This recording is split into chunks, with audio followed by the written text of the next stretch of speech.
Mania, kembali kali ini saya Halid Jiang dari Rai Institute. Kita akan mencoba membahas mengenai steroids. Steroids memang mungkin katanya sudah semakin marak di Indonesia dan tampaknya terjadi pro kontra debat sana sini mengenai apakah steroids itu sebenarnya baik atau tidak.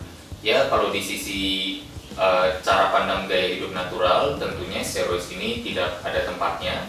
Sederhana sekali karena steroids adalah obat yang sebenarnya diperuntukkan kepada mereka yang memang sedang sakit kekurangan hormon. Ya, steroids, ya anabolic androgenik steroids atau AAS, itu biasanya diperuntukkan kepada mereka yang memiliki kekurangan hormon sehingga perlu disuntikkan atau ditambahkan sedikit untuk kembali ke level normal. Nah, sementara pemakaian steroid di antara para binaraga atau atlet binaraga adalah mereka yang sudah memiliki level testosteron normal, kemudian ditambahkan lagi menjadi jauh di atas normal, dan dosisnya ini pun terus terang biasanya tidak berdasarkan dosis-dosis peraturan yang ada, karena itu sendiri pada dasarnya sudah melanggar peraturan. Ya, jadi Fitness Mania perlu sadari di sini bahwa tidak ada yang namanya pakai steroid, anak muda, hormon masih bagus, kemudian memakai steroid dan mengatakan ikut aturan. Karena memakai steroid itu sendiri saat hormon sedang tinggi dan tidak membutuhkan, itu sudah sebenarnya tidak mengikuti peraturan. Yang kedua adalah dampak yang selama ini kita concernkan terjadi kepada tubuh kita apabila menggunakan steroid.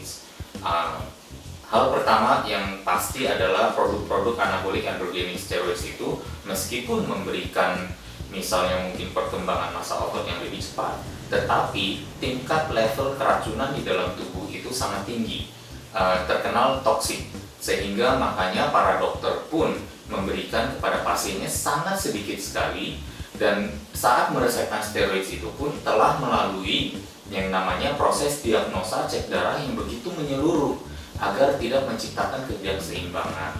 Pemantauan cek darah itu juga selalu dilakukan oleh para dokter agar pasiennya tetap mendapatkan dosis yang tepat, yaitu dosis yang kecil sekali dan minimum.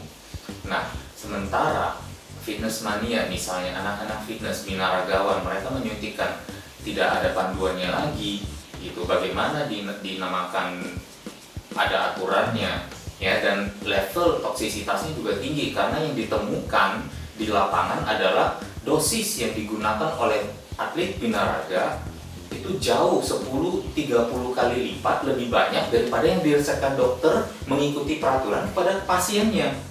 Nah, bisa Fitness Mania pikirkan dan bayangkan sendiri tingkat level toksisitas yang ada terhadap tubuhnya, terutama terhadap organ liver. Ya, belum lagi kita berbicara mengenai bahwa dengan dosis yang demikian tinggi, tentunya tubuh kita kelenjar adrenal, terutama yang menjadi salah satu produsen atau tempat memproduksi steroid atau testosteron alami di dalam tubuh, atau steroid alami yaitu testosteron alami di dalam tubuh, itu akan merasakan, oh saya sudah mendapatkan suplai dari luar.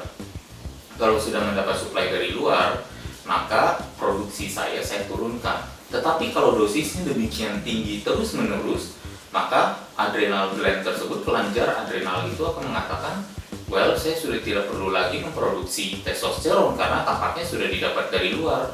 Sekalian saja pabriknya saya matikan. Di saat pabriknya dimatikan, di saat itulah ketergantungan akan steroid akan menjadi satu faktor yang sifatnya seumur hidup.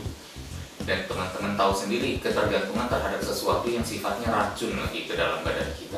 Alangkah disayangkan kalau ternyata tubuh kita demikian besar, demikian masif, demikian berotot, tetapi fungsi tubuh, fungsi organ-organ di dalam tubuh kita sudah turun.